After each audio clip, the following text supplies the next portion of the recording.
In this video, I'm going to show you how you can easily add calendar upcoming events widget to your iPhone's home screen. Be sure to watch the video to the very end so you don't make any mistakes.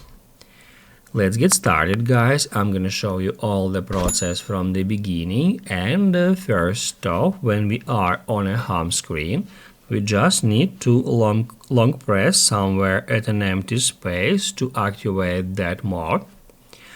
Then just tap at the plus button right over here. After that, we need to scroll down until we find calendar. Here it is.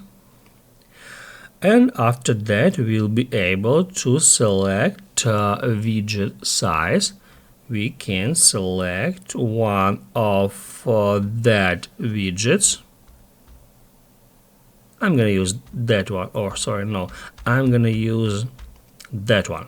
To add widget to your home screen, just tap at that button, and after that we can drag it to another home screen in that way, or we can place it on our existing home screens, and in that way, by dragging it, we can change its position.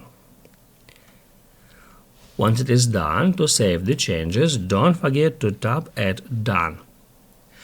If this video was helpful for you, don't forget to hit the like button.